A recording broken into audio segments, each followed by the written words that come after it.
Yeah, yeah. Yeah, but then do you look back and think and wonder, did you let it pass by just because and not really enjoy it, or because I do wonder, and I'm nowhere near what you ever done, but if I look back at all the people I've interviewed, and sometimes I'm like, wait a minute, I spoke to Elder Bard, I spoke to DJ Cab, but I don't enjoy it because I'm thinking, okay, I need to get the next person, and I'm learning to take time off to look back and really feel appreciated. But did you ever get to do that? Because your work's come in, you're I wish seeing.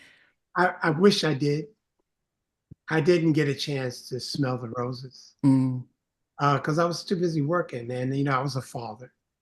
So I would work and then come home to be with my boys. And so that was important to me. When people would go, let's go hang out, let's go do this, do that together. I never did any. I, I'd come, I'd do my work, talk to people, and then I'd head home, or I go to the next thing, or I go to my studio and write. So I wish I took more time to smell the roses, but I didn't, and I'm okay with that.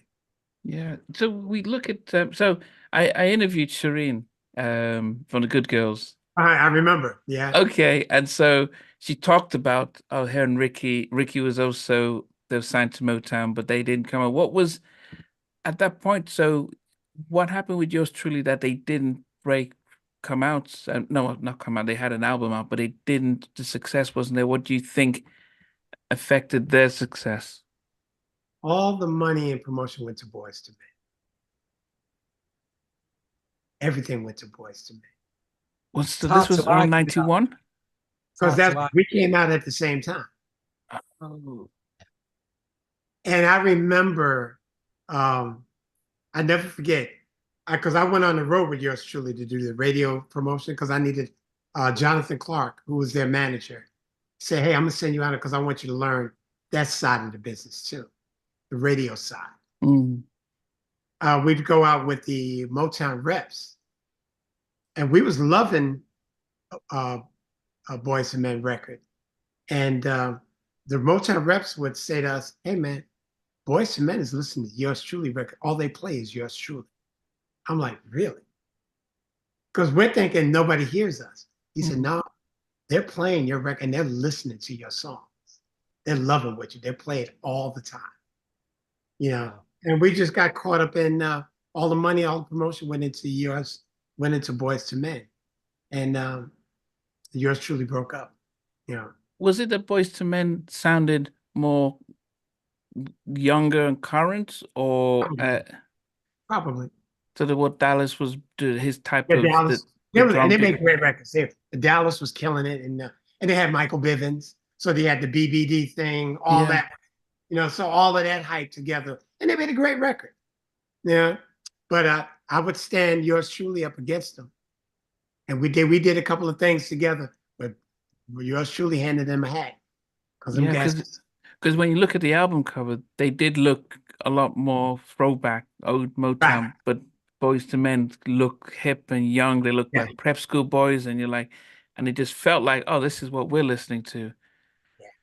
Yeah. The Good Girls, then, what do you think affected because you did stuff with them on their sophomore album, Yes. and everyone says, oh, we love the Good Girls. The second album was a lot more mature, Right. showed a different side to them.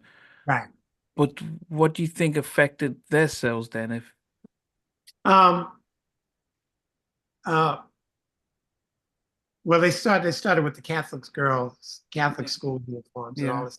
Then they started turning into young women. But then Mm, internal turmoil with the group, you know. okay.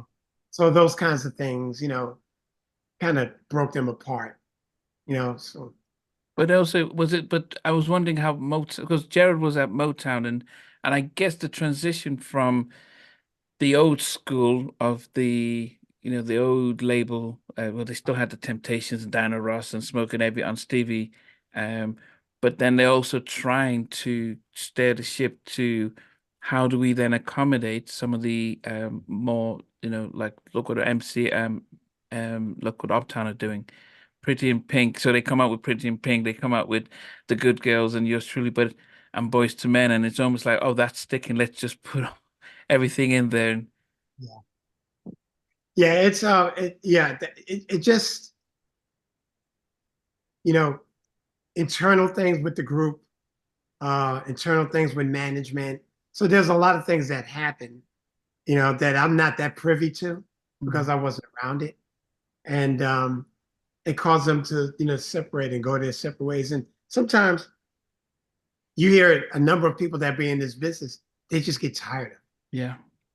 They just say, I don't want to do this no more. It's not fun anymore. And that was the thing that I tried to stay out of the politics because it was always about the music for me. And I'd stayed away from the politics. Now that might have hurt me, to have the name and stuff like that. But I didn't care. I cared about making a living, making music and doing what I love to do. That was what was more important to me than anything else. So when yours truly don't, they don't chart, and then the label, are the labels saying, Motown saying, we're gonna have to drop you, or how did that was that hard because you and Ricky are friends, or for you, or? Oh well, what happened is, and here's the interesting thing. Ricky and I, once we became writing partners, so we just started writing a bunch of songs, and we wrote "Gonna Love You Right" for After 7 for the Sugar Hill soundtrack. Wow. So we wrote that song. Hence, that's how I got to meet Babyface. Okay. And that's how I started working with Face. Okay. And it happened because of Gonna Love You Right. And Kevon calls me and he goes, hey, Kenny wants to meet you. Because he heard that record. He said, man, who did this record? And then I went on a run with Babyface, But Ricky and I continued to write songs, and we started writing songs for the next Yours Truly album because we didn't know they were going to get dropped. Well, the songs that we wrote for the next Yours Truly album wound up being on After 7's Reflections album. Wow. Before we get to this, because it's getting bigger now, before we get to that, right, my recollection of like Yours Truly and the Good Girls, I'm coming from a UK perspective, those records did get promoted here. It's just that I remember going into the record stores and seeing Yours Truly 12-inch records, and the album, the vinyls was out there. I seen DJs buying the records, the Yours Truly. But the UK in the time, we were in the midst of grunge music.